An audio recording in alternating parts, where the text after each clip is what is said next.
you doing back here? Mufasa! Say it again, feel right in his life. Just discovered that I may have a son here in this land. How much child support is she getting from? The king pays no child support. No child support for 30 years and you came back? You was a dummy! Hello, I am Hakim Joffer, King of Zumunda.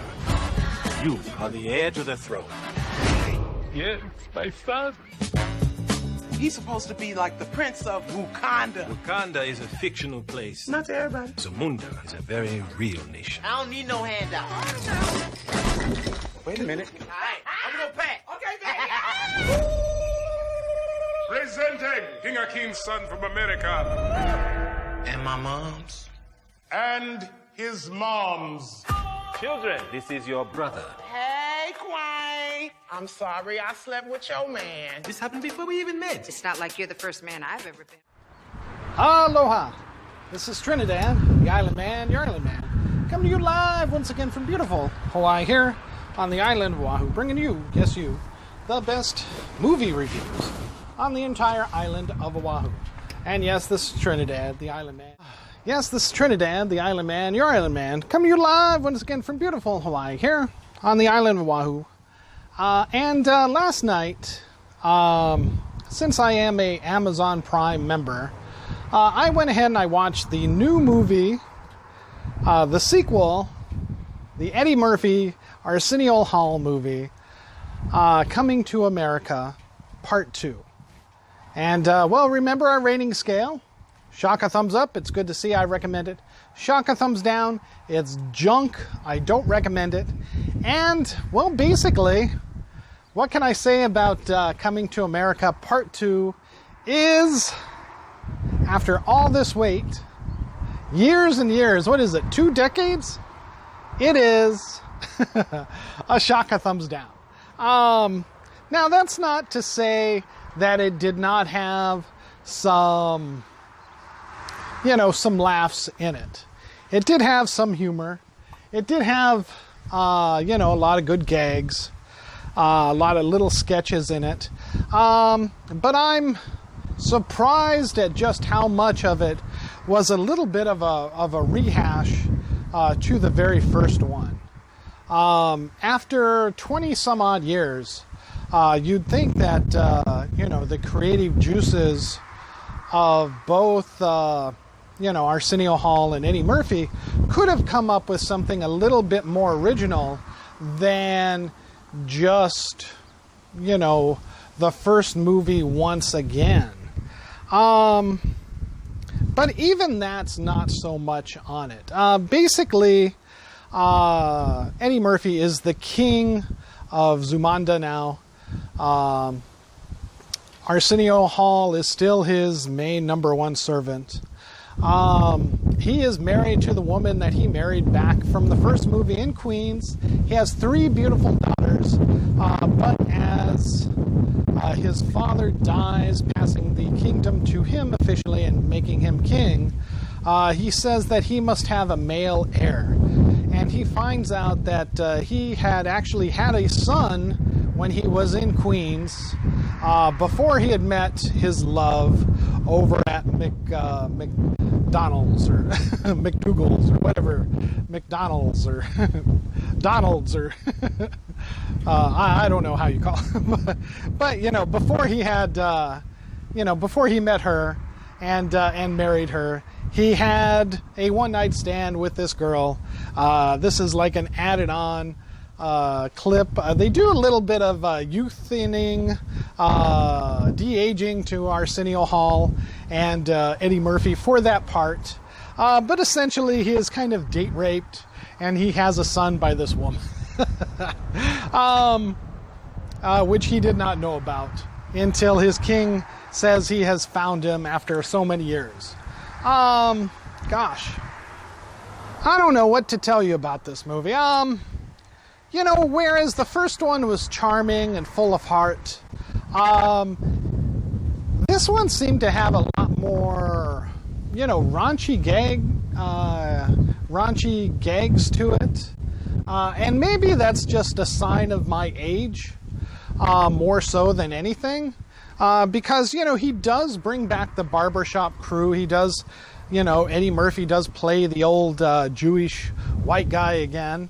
And it is flawless. It's like those characters never left. They're still the same nasty jokers as they were before, but I found them far funnier years and years ago than I did now. You know, maybe it was the lack of new material with these characters, that they seem to have been frozen in, you know, those past decades, and showed no character growth at all. But the funny thing about it is that not even Eddie Murphy had shown really any growth. Any growth that he had received or gotten from the very first movie, where he was a changed man, wishing to, you know, give up his life of leisure for the woman that he loves. He is fully embodied into the king with all the robes and trappings of it, and kind of forgets his heart and why he had married, you know, the woman that he did in the first place. That's about all I can say about that. He has 3 daughters, like I say, yet because of this old notion that he has to pass his kingdom on to a son, he cannot consider any of his daughters, all of which are very well groomed for the throne, especially the eldest, as she had thought she was going to become queen and rule after, you know, Eddie Murphy's death. But that's not the case, oddly enough. And it's never really mentioned. She never comes out and asks him directly about it. It's up to the mother to kind of bring that up after much hemming and hawing, you know, throughout the movie. Once they find the son, they find that, you know, he is lacking the kingly skills until he is taught. And this is kind of, you know, if he had had no heirs, I think this movie would not have stumbled so much, just because of that. And I find it very strange that, you know, that they did that, you know, because that whole, you know, odd feel of it could have been avoided by simply saying, hey, Eddie Murphy and her never were able to have children. And then finally he finds this long lost son of his, and grooms him to be the prince and then the king. But no, he doesn't do that at all. That's crazy. So thus he totally abandons pretty much his daughters, focusing only on the son. His wife, his love of his life, isn't even in the movie all that much, other than a couple of parts here and there. Pretty much totally sidewhacked, and they focus on the son training to become, you know, a true prince and thus groomed for king later on. There are some funny gags with Will Snipes, who plays a Idi Ammar kind of person, Gaddafi kind of person, that rules the nation next to Eddie Murphy's kingdom, and says he's going to assassinate Eddie Murphy or take over his country unless he has his son marry his daughter. He has some funny gags. I would like to see a continuation of this world, maybe the Wesley Snipes character and his kingdom, focused on his kingdom, and maybe some, you know, a show or a movie just about that. You know, would have been you know, funnier and at least been a little bit more original than kind of rehashing the very, very first one again. Yes, you know, again, I found it very, very strange why they would go ahead and do that. You know, and miss such a brilliant opportunity to bring these two characters back, Arsenio Hall and Eddie Murphy, especially when they're not even, I mean, it's nice of Eddie Murphy to kind of, okay, here's this vehicle of mine, and I'm giving you, this new actor, a chance to play my son and do all this great comedy and stuff. But again, the story if that was the case, then why even have it focused on Eddie Murphy for the first 30 minutes of the movie? And then the middle, again, skipping over his own family to just focus on this new kid and his training. I think it would have been a far better movie if it had focused maybe on the women. Now oddly enough saying, I know that could have pushed a lot of people, away from the movie, that, we don't want to see a woman-centric Eddie Murphy movie with these princesses, becoming king and or becoming queen, and bucking the system as it was, but I don't know. Maybe not. I think that, again, would have been more original.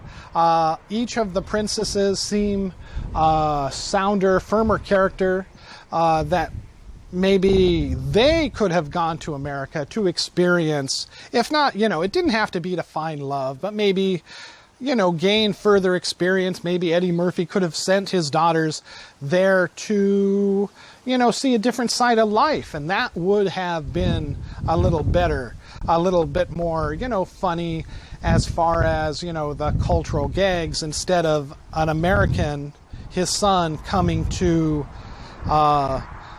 his country, Eddie Murphy's country, and learning all of the strange facets there. Is it entertaining? A little bit, yeah. Is it a little funny? Yeah, sure. But I think it would have been a little bit more funnier to do something, more so over there.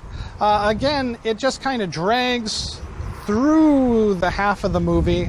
There are some funny gags, there are some laughs, so it's not too bad. And finally, it starts to really find its footing, unfortunately, in the last half hour of the movie to the end. Which is just, unfortunately, too late to give it a shaka thumbs up, so thus a shaka thumbs down. If you are a hardcore Eddie Murphy fan of the first Coming to America, definitely go ahead and watch the first one first, and then watch the second one. Pretty much most of everyone from the very first one, including his father, James Earl Jones, does make a cameo in this movie.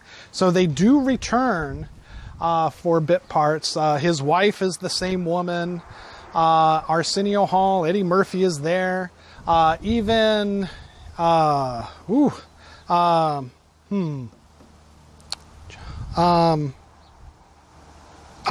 can't remember that guy's name. The white comedian that worked at McDougal's or something as well. He's in it again for a bit part. It's a nice homage to the first one, but it's definitely not as strong as the first one, or as it should have been, unfortunately. And thus, again, I got to give it the shaka thumbs down. Again, unless you're a hardcore Eddie Murphy fan, and especially of the very first movie, but it really doesn't hold a candle to it, unfortunately. That's about all I can say from it. Again, I wish they would have focused maybe on more of the princesses, especially the older one, who had groomed herself to be a queen and take over for her father. Then instead of, I think it really disses the female audience that, Eddie Murphy just totally is not the Eddie Murphy from the first movie. He has lost his way, and yeah, that's part of the the dilemma of this movie. That's part of the challenge of this movie, that the character has to re-find himself again and connect with what he had found himself in Queens. But again, that's, that might have, maybe that would have been a better, fuller movie, that he has to reconnect with his roots over there, his Queens-ness, more so than his son trying to convert to Zumunda, or whatever. I mean, honestly, what made the first show was Arsenio Hall and Eddie Murphy. Eddie Murphy mainly. and to only get smidgets of Eddie Murphy throughout this show, as good as the guy playing the son is, it's just not what we wanted, I don't think.